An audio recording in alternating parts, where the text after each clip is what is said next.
네, 오늘 부활절 둘째 주일을 맞이해서 요한복음 26번째 강의 시간으로서 어떠한 성령의 사람이 될까? 어떠한 성령의 사람이 될까라는 제목으로 하나님의 말씀을 상고하고 은혜를 받고자 합니다. 예수님은 시기적으로 초막절 지키기 위해서 율법의 말씀에 따라 순종하셔서 형제들과 함께 올라가지 아니하셨으나 혼자 조용히 예루살렘으로 올라가신 것으로 보여집니다. 그래서 이제 어느 한 시점이 되자 성전에서 가르치시는 행위를 하셨습니다. 그 예수님의 예루살렘 성전에서 복음을 하나님 나라를 가르치시는 말씀 사역의 결과로서 믿는 자들이 있었는가 하면 그 말씀에 대해서 반대하고 대적하고 정반대의 두 그룹이 만들어진 것을 보게 됩니다. 이것을 볼 때 하나님의 말씀은 또 예수님 자신은 말씀의 예리한 칼로 인간 존재를 말씀에 순종하는 하나님 백성들과 말씀을 대적하는 마귀에 속한 자들을 양분하는 예리한 칼날과 같은 그런 역할을 하는 것을 보게 됩니다.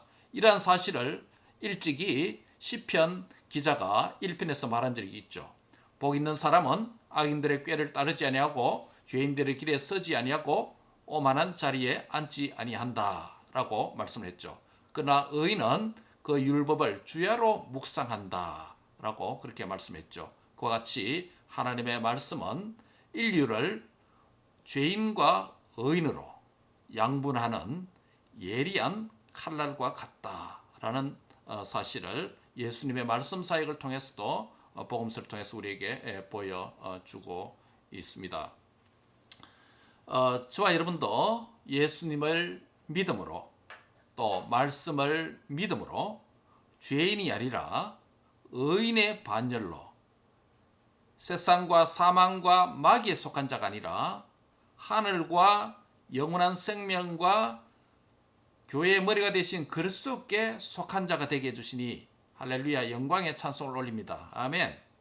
그런 말씀의 칼로 우리를 어둠에서 빛의 백성으로 분리시켜 주셨죠. 오늘 본문 37절은 명절이 끝날 큰 날에 라고 말씀을 하고 있습니다. 이 명절은 물론 초막절, 장막절 또는 수장절이라고 불려지는 유대인의 3대 명절 중에 하나죠. 지금 시기적으로 명절 끝날 큰 날이다 라고 말씀합니다. 이 무슨 말입니까? 초막절은 바로 7일을 지키게 됩니다. 7일을 지키고 마지막 8일째는 성일을 선포하고 아주 큰 날이 됩니다. 그래서 명절 끝날 곧 큰 날에라고 하는 의미가 바로 그 의미입니다. 가장 많은 사람들이 모이는 시간이라고 할 수 있습니다. 초막절 절기가 어떻게 지켜졌는지 구약 레위기 23장과 신명기 16장에 보면 자세한 규정이 있습니다. 초막절의 절기의 제정과 초막절을 어떻게 지켜야 될지 자세하게 설명을 하고 있는데요. 초막절은 유대인의 달력의 7째 달 15날, 그러니까 7월 15일부터 7일간 지키게 됩니다. 그리고 이어지는 마지막 8번째 8일째 되는 날이 안식일이기 때문에 8일간 지키게 됩니다. 그래서 첫 시작도 안식일이 시작해서 마치는 날도 안식일까지 지켜집니다. 그래서 8일이 되는 것이죠.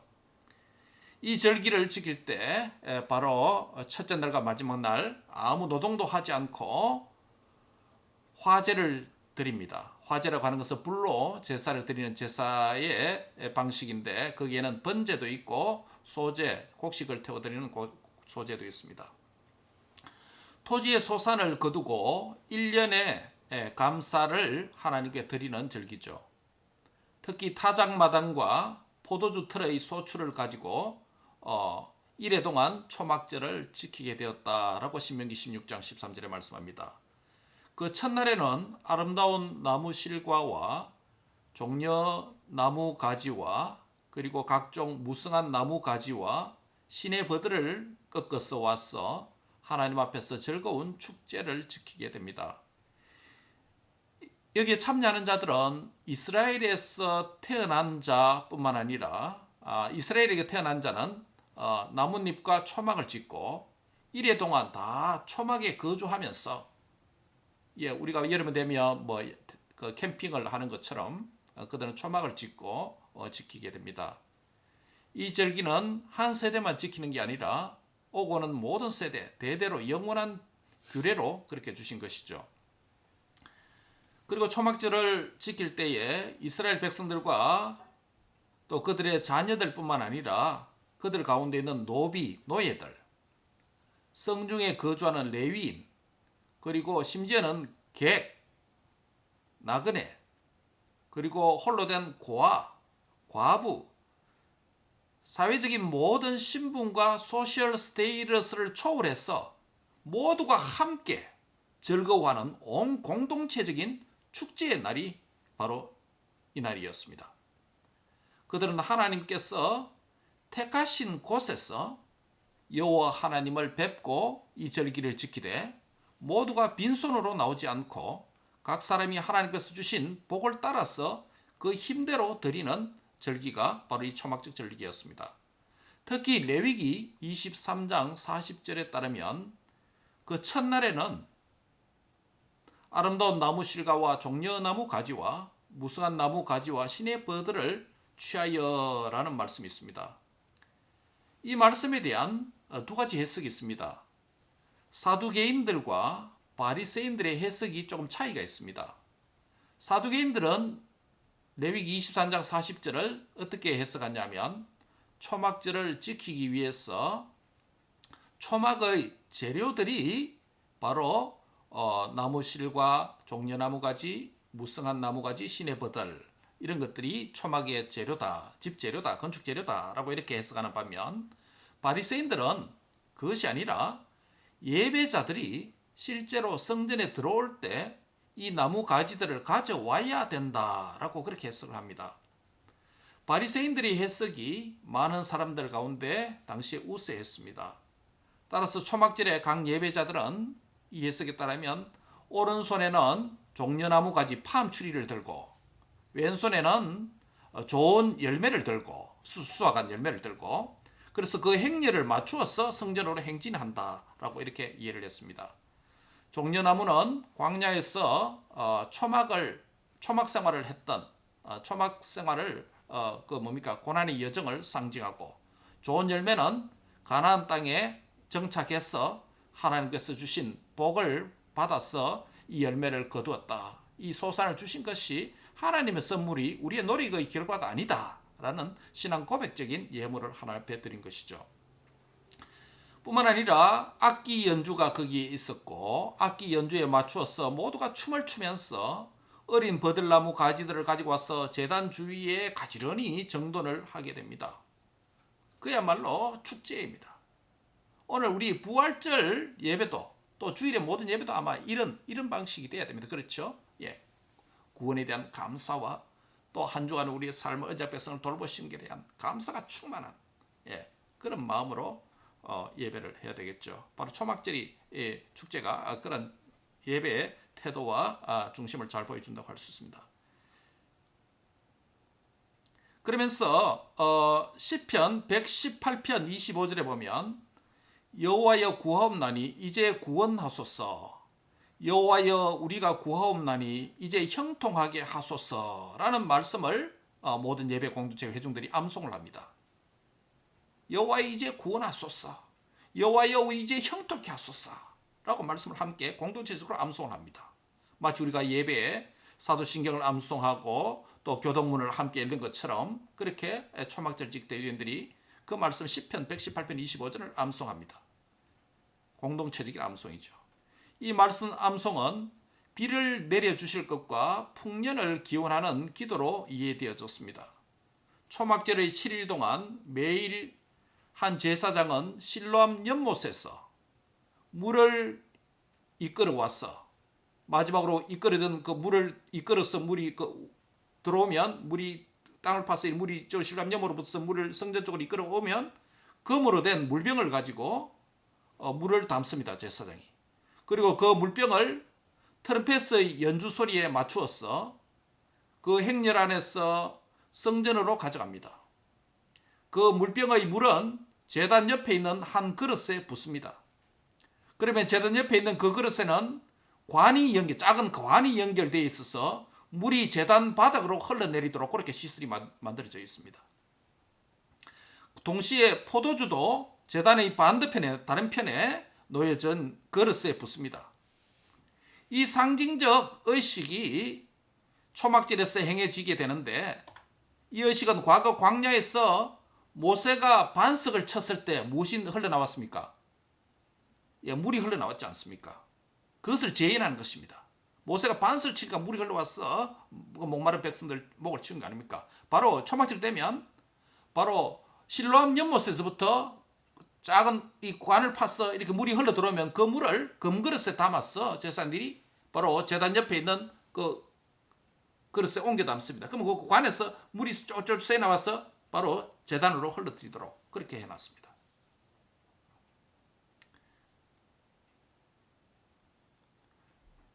그래서 최근 몇 년 동안 비를 내려주신 것에 대해서 감사의 표현을 하게 됩니다. 광야에서 목이 마르고 가랄 때에 모세가 반석을 쳤어. 반석에서 샘수가 쏟아졌어.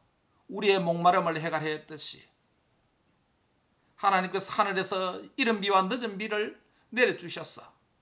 우리가 이렇게 농사를 짓고 풍년을 하게 되고 그 베풀어 주신 은혜에 감사를 하는 그런 절기가 된 것이죠. 이사야서 12장 3절에 따르면 너희가 기쁨으로 구원의 우물들에서 물을 기르리로다 라는 말씀이 있는데 바로 이 말씀들은 바로 이러한 배경을 잘 보여주는 아주 중요한 구절입니다. 이러한 말씀드린 초막절에 지키는 행사, 행위 이런 것들이 오늘 본문의 배경입니다. 오늘 본문에서 예수님께서는 초막절에 관한 말씀은 한마디도 하지 않으십니다. 대신 예수님은 비와 풍년을 기원하는 물질적 필요로부터 무엇을 말하려고 하면 영혼의 필요, 영혼의 생수 문제를 적용해서 말씀합니다. 초막절에 풍년과 농사와 소출에 대한 그 물을 이끌어 오는 것을 통해서 그 말씀을 해야 되는데 그런 말씀을 한마디도 안 합니다. 37절에 도리 어떤 말씀 하십니까? 누구든지 목마르거든 내게로 와서 마시라 라고 말합니다.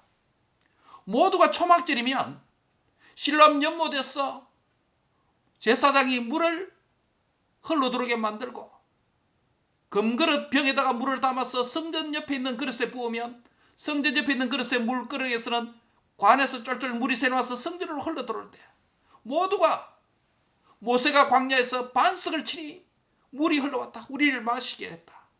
뿐만 아니라 하늘에서 이른 비와 늦은 비를 통해서 우리에게 많은 소출의 풍년을 주셨구나. 모두가 이런 이야기를 할 줄 기대했을 것입니다. 그런데 예수님은 그런 말씀을 하나도 하지 아니하시고 정말 인생의 필요가 무엇인지 인생이 직면하고 있는 문제가 무엇인지 바로 직관적으로 보시고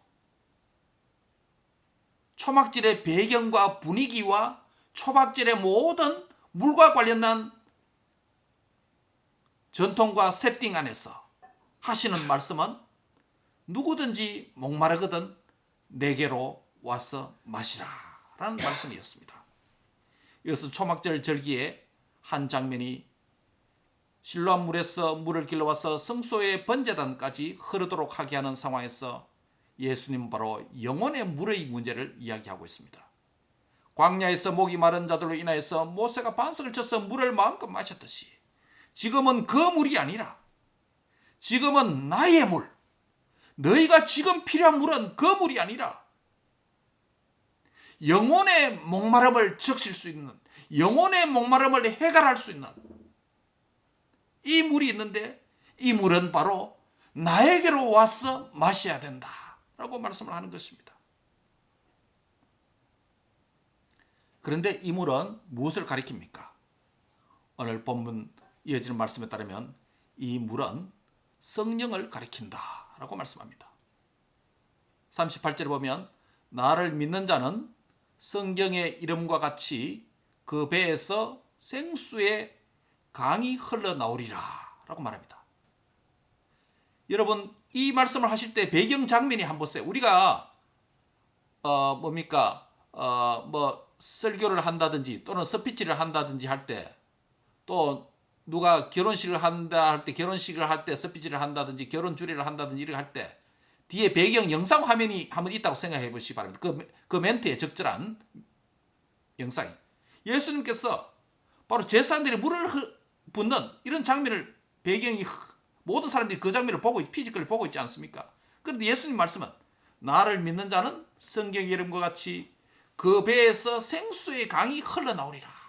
물이 지금 실로암에서부터 옮겨와서 그 물을 제단 옆에 있는 그릇에 붓고 제단 옆에 있는 관을 통해서 제단에서 물이 떨어지는 그 장면을 보면서, 또 그들의 마인드 속에는 모세가 반석을 쳐서 반석에서 물이 쏟아나오지는 그 이미지 안에서,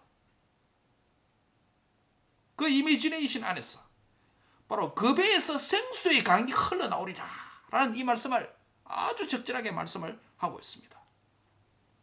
이 말씀은 사람의 허파나 뱃속에 물이 찬다, 복수가 된다 이 말 아니죠, 그렇죠? 예, 배에서 생수가 난다, 배에서 물 생긴다 말. 우리 복수 현상으로 그럽니까? 그리고 허파에 물이 차는 거 무슨 말입니까? 여기서 배라고 하는 것은 인간의 가장 깊은 마음을 가리킵니다. 즉 누구든지 예수님을 믿는 자는 그 마음에 하나님의 성령님으로 충만케 된다. 마치 물이 흘러 넘치는 것처럼 충만케 된다라는 말씀입니다. 그런데 예수님께서 지금 배에서 생수의 강이 흘러 넘치리라고 하는 이 말씀의 성취는 언제 이루어집니까? 여러분 관로에 보면 뭐라고 해놨습니까? 이 말씀은 아직 예수님께서 영광을 받지 않아야 하심으로, 즉 죽으시고 부활하고 성천하시지 아니하심으로 오순절 성령님이 임하지 않은 시점의 말씀이다 이 말을 해놓습니다. 그래서 이 말씀의 실제 성취는 예수님께서 죽고 부활하시고 성천하심으로 영광을 받으신 이후에 보내주실 보혜사 성령님을 가리키는 것이죠. 또 다른 보혜사 성령 강림 사건을 염두에 두고 하신 말씀입니다. 그때 이 말씀이 배에서 생수가 흘러 넘치는 이 말씀이 온전히 성취될 것이다 라고 말씀하는 것이죠. 이 말씀을 예수님께서 하실 때에는 아직 성취되지 않는 바로 가까운 미래의 사건이었습니다. 일종의 예언과 같은 것이죠. 그렇죠? 그런데 이 말씀을 읽는 저와 여러분에게는 이 사건이 어떻습니까? 배에서 생수의 강이 흘러 넘친다라고 하는 이 말씀이 저와 여러분에게는 이것이 과거 사건입니까? 미래 사건입니까? 예? 저와 여러분에게는 성령 강림 사건, 죽으시고 예수님 부활 성천하시고 성령님을 보내주신 이 사건이 우리에게는 과거 사건입니까? 미래 사건입니까? 우리에게는 과거 사건이죠. 이미 일어난 거 아닙니까? 2000년 전에. 그렇죠? 성령님 임한 사건 장면이니까. 근데 예수님이 실제 이 말씀을 하실 때는 아직 죽으시지도 않았고 부활 성천도 하지 않았고 오순절 성령님이 임하지도 않았기 때문에 배에서 생수의 강이 흘러 넘치는 이 사건은 예수님 말씀하실 당시에는 미래 사건이었습니다. 그렇죠? 그러나 지금 우리에게는 2000년 지난 지금 우리에게는 성령 강림 사건이 이미 일어났잖아요. 죽고 부활 사건이 이미 일어났잖아요. 그리고 우리에게는 과거 사건입니다. 그러면 이 말이 우리에게는 어떤 의미가 됩니까? 예수님을 나를 믿는 자는 배에서 생수의 강이 흘러 넘친다 했었기 때문에 예수님을 이미 믿은 저와 여러분 안에는 이 생수의 강이 지금 흘러 넘친다는 소리입니까? 안 넘친다는 소리예요? 무슨 말이에요? 우리 안에는 지금 생수의 강이 흘러 넘친다는 소리예요. 예수 믿는 자의 성령의 사람이 된 이 존재를 이런 방식으로 표현합니다. 여러분, 이 보통 이야기 아닙니다. 보통 이야기 아닙니다. 예수님을 믿으면, 예수님을 믿지 아니하면 또 다른 영, 거짓의 영에 사로잡혔고 때로는 귀신 들린 자, demon possessed man으로 살아가고 마귀의 컨트롤 안에 있는 사람이고 세상에 있는 영의 통치를 받지만은 예수님을 믿음으로 말미암아 영적인 새 주소가 바뀌었습니다. 우리 주인이 바뀌었습니다.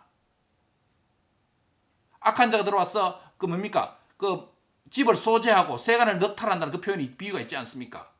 바로 우리의 영을 정리하시고 예수님의 영, 그리스도의 영이신 성령님이 우리 안에 들어와 계신 줄 믿습니다.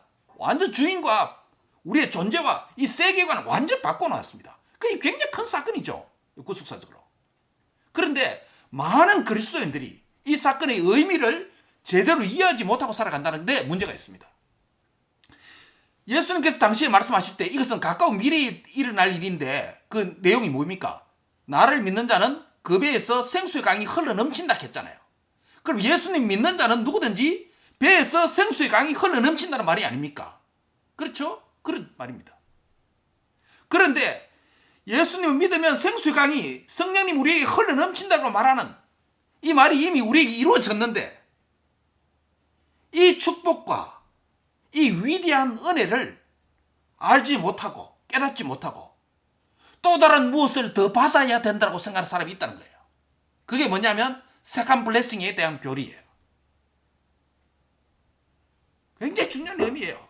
구속사적으로 이렇게 하나님 이루어놨는데도 하나님께서 지금 이렇게 풍성하게 성령님을 누리도록 배에서 생수의 강이 흘러넘치도록 우리 존재를 바꿔놨는데 마치 지가 고아인 것처럼 살고 아무것도 없는 가난한 자처럼 생각하고 자기 주인이 바뀌었다는 것도 모르고 내 안에 만왕의 왕이신 만물의 주인이 그분의 영이 내 안에 들어와서 통치하고 있다는 사실 그 자체도 모르고 패배자처럼 낭망하고 좌절하고 살아간다면 배에서 생수의 강이 흘러넘치는 존재가 나는 아직 아니다라고 자꾸 부인하는 거예요. 여러분 당시에 예수님께서 이 말씀을 하실 때 나를 믿는 자는 배에서 생수의 강이 흘러넘친다고 할 때 이게 얼마나 큰 축복의 선포의 예언의 말씀이었습니까? 그런데 오늘 2000년이 지나서 그 사건은 우리에게는 과거 사건이 됐기 때문에 이미 우리 안에 이루어졌는데도 이 가치와 이 은혜와 이 풍요를 알지 못하고 영적인 고아로 살아간다는 것 불쌍한 일입니다. 여러분 그런 예화 있지 않습니까? 1900년도 초창기에 텍사스주에 많은 텍사스 가면 여러분 그 목장들이 많잖아요. 여러분 여행해 보시면 뭐 뉴멕시코라는 저때 가면 뭐 태평은 아닙니까? 소도 뭐 수백 마리 늘었고 방목하고 있지 않습니까? 그런데 어느 날 석유 시추 회사에서 와서 시추를 해보니까 그 목장 밑에 엄청난 석유 매장이 되어 있다는 걸 발견한 거 아닙니까? 그동안은 그 사실도 모르고 정부의 보조금을 받아가면서 그냥 방목만 하고 목장하고 그래서 그렇게 뭐 해봐도 뭐 한 해 소출이 얼마 안 되고 늘 그렇게 살아갔는데 어느 날 석유 시추단에 와서 조사를 해보니까 자기 목장 밑에 엄청난 석유 매장이 있답니다. 그래서 뭐 떼부자가 된 거 아닙니까? 그런데 그 전까지는 알지 못하고 참 정부의 보조금을 받으면서 그렇게 방목을 하는 그런 가난한 자로 살아갔다는 거 아닙니까? 지금 이와 같습니다. 배에서 생수강이 흘러넘치는데 그런 존재인데 우리는 참 가난한 것처럼 없는 것처럼 참 고아처럼 주인 없는 자처럼 그렇게 살아가는 것이 영적 실존이 우리의 모습 아닌가 이런 교훈을 이 본문을 통해서 얻게 되게 됩니다. 따라합니다. 예수님 믿는 나는 내 안에서 생수의 강이 흘러넘칩니다. 믿습니까? 아멘. 생수의 강이 흘러넘친다는 거예요. 생수의 강이 흘러넘친다. 난 쫄쫄 굶는 자 아닙니다. 생수의 강이 흘러넘칩니다. 내 안에. 예. 콩나물을 여러분 재배해 본 적 있습니까? 또 재배하는 것을 본 적 있습니까? 콩나물을 키우는 일을 우리가 본 적이 어릴 때 있을 줄 압니다. 항아리에 콩을 넣고 그리고 천을 덮고 밑에 물 받는 항아리 하나 더 설치하죠. 이 설치를 한 후에 콩에다가 하루에 몇 번씩이라도 물을 붓습니다. 근데 물은 다 흘러 빠집니다. 싹이 나고 콩에서 콩이 자라기 시작합니다. 싹이 나고 생명이 발하는 단계까지 나갑니다. 우리가 예수님을 믿는 것도 이와 같다고 봅니다. 예수님 믿어서 성령의 사람이 이미 된 것을 비유한다고 할 수 있습니다. 하지만 물을 계속적으로 자라는 콩 위에 또는 좀 더 크면 콩나물 위에 계속 부어줘야 합니다. 이 단계는 우리가 계속적으로 성령으로 충만해야 된다는 것을 비유할 수 있습니다. 그러므로 우리가 성령의 사람이 되는 첫 단계는 예수님을 믿음으로 성령님이 우리 안에 들어오시는 단계입니다. 그렇죠? 그래서 생수의 강이 흘러넘친다. 두 번째 단계는 우리가 아직 육신의 소욕을 가지고 완전 성화되지 못한 단계에 있기 때문에 성령님으로 계속 충만해야 된다. 성령님으로 계속 충만해야 된다. 또 다른 성령님을 받는 게 아니라 세컨 블레싱을 받는 게 아니라 동일한 성령님을 충만히 받아야 된다. 그러니까 오늘 설교 제목이 나는 어떠한 성령의 사람이 되어야 되는가? 첫 번째, 예수님을 믿으면 나는 성령의 사람이 됩니다. 두 번째는 성령 충만한 사람이 되어야 된다는 것입니다. 성령으로 충만한 사람이 되어야 된다. 성령 충만한 사람이 되지 못하기 때문에 그리스도인들이 문제가 생기는 겁니다. 그렇죠? 성령 충만하지 못하기 때문에 내 말을 하고 육신의 소욕대로 따라가고 육신의 욕심대로 살게 되고, 성령 충만하지 못하기 때문에 육신적인 말을 하게 되고, 또 그러니까 이 문제 때문에 어려움을 겪고 그렇게 하는 거 아닙니까? 다. 그런데 성령의 사람의 세 번째 단계가 있습니다. 우리가 다 예수 믿어서 성령의 사람이 된 줄 압니다. 두 번째는 성령 충만한 사람이 되어야 되고, 그런데 마지막 단계가 하나 더 있습니다. 마지막 단계는 성령의 열매를 맺는 사람입니다. 성령의 열매를 맺는 사람이 되어야 됩니다. 초막절에 실로암 연못에서 물을 가져다가 제단에 붓는 장면을 보는 모든 사람들에게 예수님께서는 누구든지 목마르면 내게로 와서 마시라 라고 이렇게 말씀했잖아요. 주님께로 와서 마신다는 것은 주님을 믿는 행위를 의미하죠. 주님을 믿는 자는 배에서 생수가 흘러나오게 된다고 약속까지 주십니다. 이 말은 믿는 자에게 주시는 성령의 임하심을 의미하는 것 아닙니까? 예수님을 믿는 우리는 성령의 충만함을 받아야 하고, 생수의 강이 내 안에서 흘러넘쳐야 하고, 나를 통해 또 다른 사람이 흘러가는 생수의 강의 통로로 그렇게 사용되어져야 되는 줄 믿습니다. 그런데 우리가 성령이 충만할 때 죄를 완전히 짓지 않는다는 말은 아닐 것입니다. 왜냐하면 성령 충만이라고 할 때 그 충만의 분량이 수량적으로 계량적으로 말에 어느 정도 돼야 충만이다라고 말하지 않았기 때문에, 그래서 성령 충만의 개념이 주관적 체험이 되고 각자마다 개념이 다를 수가 있다는 것입니다. 나는 이 정도만 하면 충만한 것 같고, 어떤 사람은 난 이 정도가 안 돼, 더 충만해야 될 것 같기도 하고 그렇습니다.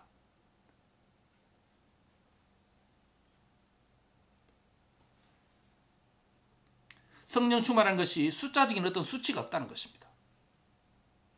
어떤 사람이 성령이 충만했다 하더라도 그 사람이 육신의 소욕이 완전히 제압되지 않은 자도 있을 수 있습니다. 성령 충만해서 죄를 좀 덜 짓는다, 자아가 죽어서 죄를 지을 가능성이 좀 적다라는 건 분명합니다. 그렇지 않은 때보다는 그건 분명합니다. 그런데 성령 충만했다고 해서, 왜냐 충만이라고 하는 100%가 이 개념이 어느 정도 돼야 규정이 없기 때문에, 일단 일반적으로 성령 충만했다고 칩시다. 저와 여러분이. 그렇다고 우리가 죄를 안 짓는다 말은 아니잖아요. 그렇죠? 덜 지을 가능성이 있습니다. 그건 맞습니다. 그건 분명한 겁니다. 절제할 수는 있습니다. 그런데 성령 충만하더라도, 자칭 성령 충만하더라도 우리가 여전히 절제하지 못하는 삶을 살 수도 있고, 또 어떤 행동을 남용할 가능성도 있습니다. 특히 성령 충만의 현상들 가운데 성령 충만과 언어 생활과 관련되어 있는 것을 성경에서 우리가 종종 찾아보게 되는데요. 성령 충만으로 베드로가 방언을 했습니다. 성령 충만으로 입술의 열매를 맺어갈 수 있습니다. 그것이 복음을 전하는 일이든 기도를 하는 일이든 또 덕을 세우는 말을 하든. 그런데 구약 성경에 보면 성령에 충만했는데도 불구하고 언어를 절제하지 못하고 남용한 한 사람이 있습니다. 누군지 아십니까? 사사 입다입니다. 사사기 11장 29절에 보면 여호와 영이 입다에게 임하셨다라는 표현이 있습니다. 사사들에게 성령 충만한 의미는 뭐냐면 사사로서 이스라엘을 하나님 은혜로 통치하고 대적과 전쟁에서 승리하는 열매를 맺는 것이 사사의 사명이고 또 그것을 위해서 성령의 임하심이셨습니다. 그런데 사사기 11장 29절에 여호와 영이 입다에게 임하셨습니다. 사사 시대에 여호와 영이 임했다는 것을 앞서 말씀드렸는데 그 영을 받은 자는 그 사사는 전쟁에 반드시 승리하게 되어 있습니다. 이스라엘을 구원하는 사역자로 부족함이 없게 됩니다. 여호와의 영을 받은 사사 입다는 암몬 자손과의 전쟁에서 이미 하나님의 승리가 보장되어 있는 그 전쟁에 출전한 것과 같다는 것이 이미 승리가 보장된 전쟁이에요. 왜냐하면 그 전쟁이 또한 하나님의 전쟁이기 때문에 여호와의 전쟁입니다. 그런데 여호와의 영이 사사에게 충만하게 임했는데 그때 하나님 믿고 출전하여 입다는 전쟁에 나가서 승리를 누리면 됩니다. 그런데 그는 거기서 그 사실을 온전히 믿지 못하고 두려워한 것 같습니다. 그래서 약간의 내면에 의심이 생길 것 같습니다. 성령이 임했는데 의심이 생길 것 같아요. 그래서 하나님께 한 가지 서원을 합니다. 그게 어디냐면 사사기 11장 30절에서 31절입니다. 제가 한번 읽어볼게요.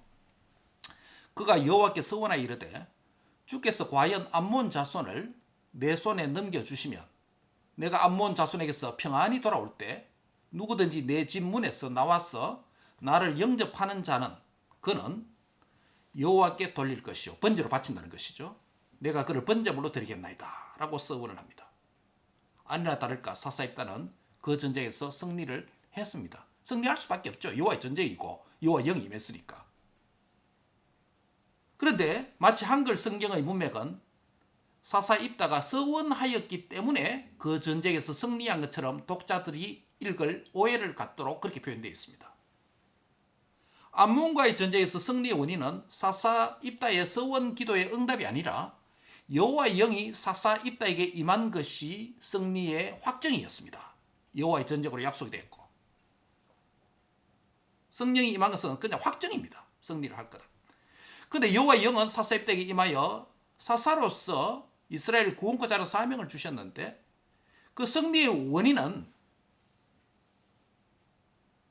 성령의 임하심인데 그런데 거기서 그는 절제하지 못한 남용된 서원 기도를 하게 됩니다. 다시 말하면 과잉 종교적 열심과 행위를 하게 됩니다. 그래서 의식 없는 독자들이 이 본문을 읽으면 마치 서원을 했기 때문에 승리를 준 것 같은 그렇게 읽습니다.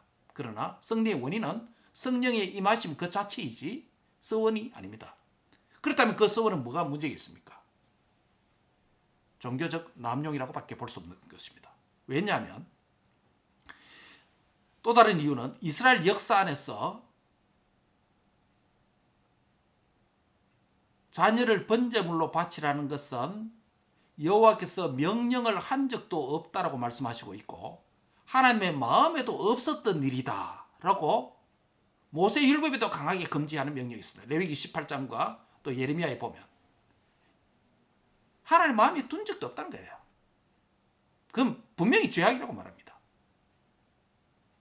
유다 백성들은 바로 이스라엘 역사 안에서 도벳 사당을 흰놈의 아들 골짜기에 건축하고 거기서 유다 백성들은 자신의 자녀들을 불에 살라 인간 제사를 이방신 몰렉에게 바친 적이 많습니다. 예레미야 7장에 보면 하나님은 그런 일들마다 그것은 죄라고 이야기하지 한 번도 하나님 허용한 적이 없습니다. 사사입다의 행위와 같은 이스라엘 안에 이런 행위를 가지는 두 가지 이유가 있는데, 하나는 율법의 말씀에 대한 왜곡된 해석에서 왔고, 무슨 말입니까? 율법에 어떤 말씀이 있기 때문에. 출애굽 때 장자는 내 것이다, 초태생은 내 것이다 라는 말이 있잖아요. 그래서 초태생은 다 나에게 바쳐야 된다는 말씀이 있잖아요. 그게 사람이든 짐승이든. 이 말씀에 대한 해석을 잘못하니까 인간 번제도 허용됐구나, 율법에. 전혀 아닙니다. 출애굽 직전에 6월절에서 애굽의 초태생은 죽었으나 이스라엘 초태생은 죽음으로부터 면제되었죠. 이 사실을 기억하면서 하나님께 이스라엘의 첫 번째 자녀들은 구별된 존재로서 하나님께 감사를 위해서 대속되어져야 된다는 의미이지, 초태생을 실제로 바치라는 의미는 아닙니다. 하나님은 한 번도 사람의 초태생을 제물 그 자체로 바치라고 명령한 적이 없습니다. 아브라함의 경우는 다른 경우입니다. 독자 이삭을 제물로 바치는 다른 경우입니다. 그는 부활이 전제된 가르침을 위한 테스트였습니다. 그 나중에 기회 있어 한번 더 깊이 이야기하도록. 그래서 첫 번째는 율법에 대한 왜곡된 해석으로서 그렇게 가게 돼요. 또 하나는 이방 종교의 영향, 아까도 말씀드린 몰렉 신에게 바치는 그 영향을 받은 이스라엘 백성들이 실제로 자기 자녀들을 몰렉에게 흰놈의 아들의 골짜기에서 실제로 아들들을 번제 삼았습니다. 그 실제 고고학적으로도 많이 발견되었습니다. 예. 제가 다녔던 고든 코넬의 구약 교수 중에 한 분이 하버드 고고학팀을 이끌고 당시에 다녀왔던 그 비디오를 우리가 본 적이 있는데요. 그 아이들을 번제를 태우고 그 항아리 안에 하나씩 넣어가지고, 그게 발견됐는데 지하수가 흐르고 그 발부 전체가 구덩이가, 흰놈의 아들 골짜기에 그 구덩이가 발견됐는데 항아리들마다 아이들 뼈가 얼마나 많이 있는지, 그 항아리들. 실제로 유대인들이 그래 했습니다. 하나님을 믿는다고 하면서. 이방신 몰래 제사 바치고.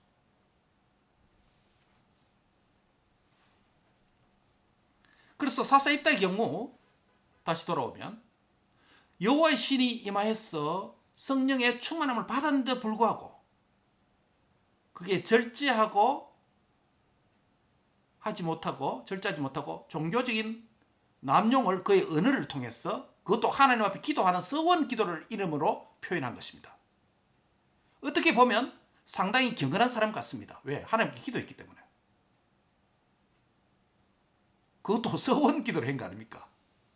그것도 개인 문제로 한 게 아니고 이스라엘 공동체를 위한 민족의 문제, 전쟁의 승리 문제 아닙니까? 얼마나 명분이 좋아요.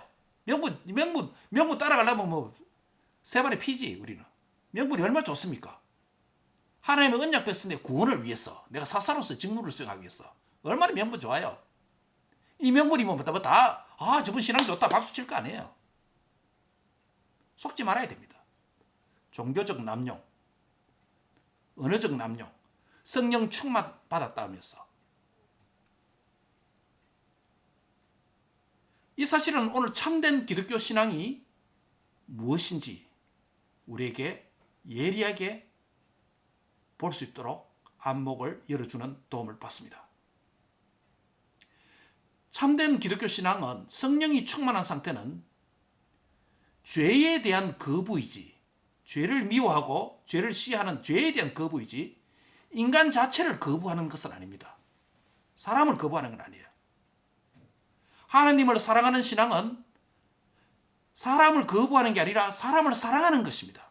그게 마태복음 22장 31절 40절 하나님을 사랑하고 내 이웃을 내 몸같이 사랑하는 율법과 선지의 대강령이라고 주님께서 요약하시지 않았어요? 그래서 성령 충만하면 하나님을 사랑하고 옆에 있는 이웃을 사랑하게 되고, 심지어는 자기 자아도 건강하게 바르게 사랑하게 됩니다. 자기 사랑, 자기의 왜곡된 사랑 때문에 이기주의가 나오고 다른 사람과 비교해서 자학하고 학대하고 자기를 미워하고 그래 하는 거 아닙니까? 나는 내 꼬라지는 늘 왜 이럴까? 나는 왜 이렇게 실패할까? 실패할 수 있습니다. 우리가 실패할 수 있는 존재입니다. 성령 충만해도 그런 존재입니다. 그럼에도 불구하고 내 뱃속에서 생수의 강이 흘러넘치는 엄청난 존재로 하나님의 형상을 새롭게 재창조해 주신 이런 존재에 감사했죠.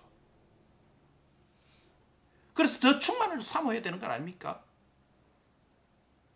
그래서 배에서 생수가 흘러나오는 그런 성도가 됐는데도 불구하고 하나님을 사랑하는 것이 적고 사람을 사랑하는 것이 적고, 제가 제 페이스북에 이번 주에 하나 올렸잖아요. 그렇죠? 제가 머리 깎으러 가서 미장원에서 보니까 비행기로 연막탄을 써서, 비행기 조종사가 얼마나 기술을 잘하면 저 넓은 하늘에 글자 알파벳을 쓰더라고요. 비행기 한 대가. 뭐라고 썼냐면 No hate, N-O-H-A-T-E, No hate. 가만 생각하니까 왜 이런 글자를 저 하늘에 광고문을 쓸까? 요즘 혐오 범죄가 많이 일어나잖아요. 그렇죠?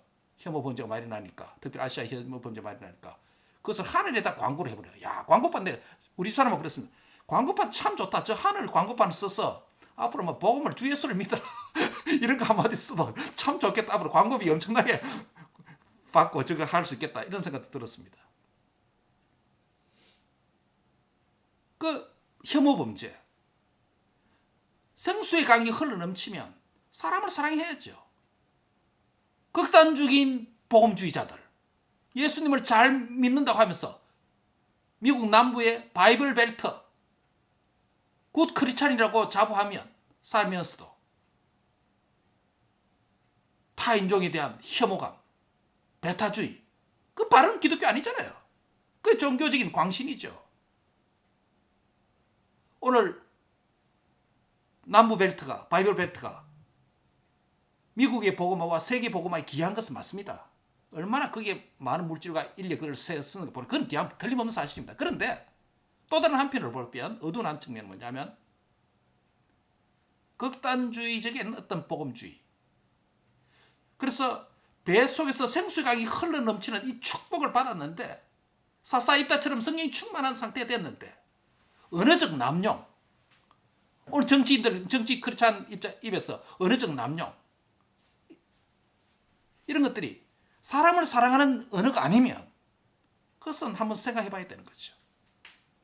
하나님을 사랑하고 사람을 사랑하고 또 심지어 자기도 건강하게, 왜곡된 사랑이 아니라 자기도 바르게 사랑하는 그 사랑을 실천하는 자가 될 때 그 안에 있는 생수의 강이 흘러넘치는 그런 상태에 대한 열매다, 즉 성령의 열매다라고 이렇게 말할 수 있는 거 아니겠습니까?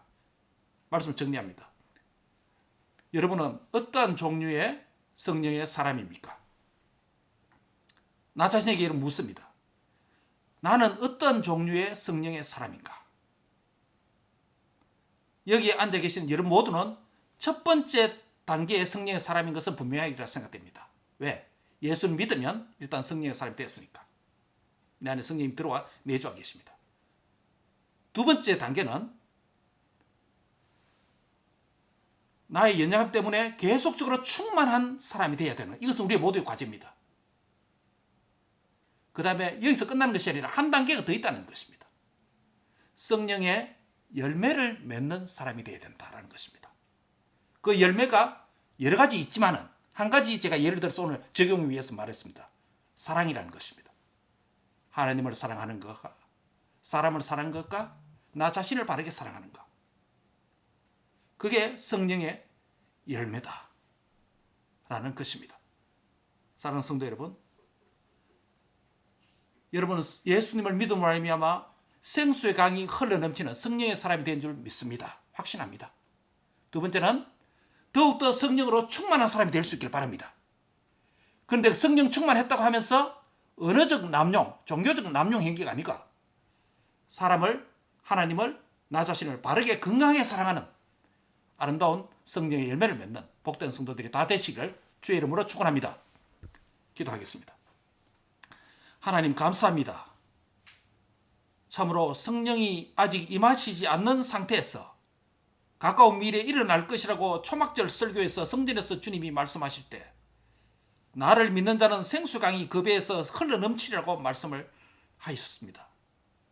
이 말씀이 과연 이루어졌고 오늘 우리에게는 2000년 전의 과거 사건이기 때문에 예수님을 믿는 자 안에 생수의 강이신 성령님이 들어오셔서 흘러넘치는 존재가 되게 해주신 것, 할렐루야, 영광의 찬송을 드립니다. 우리의 존재를 근본적으로 성령의 사람으로 바꾸어 주신 것 감사합니다.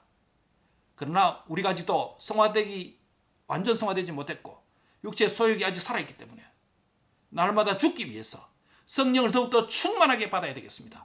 성령 충만 허락해 주시옵소서. 우리 성도들, 모든 자녀들, 엄마 아빠, 우리 모든 가정들마다 성령이 충만케 해 주시옵소서. 우리 자녀들도 성령이 충만하게 해 주시옵소서. 그리고 한 단계 더 나가서 성령 충만해서 성령의 아름다운 열매를 맺는, 특별히 사랑의 열매를 맺도록 주님이 축복해 주시옵소서. 하나님의 사랑하는 사랑이 깊어지게 해주시고 자기 자신도 바르게 건강하게 사랑하게 해주시고 이웃도 내 몸같이 사랑할 수 있는 수준까지 자라가는 성령의 아름다운 열매를 맺도록 주님이 축복해 주시옵소서. 감사하고 예수님의 이름으로 기도합나이다. 아멘.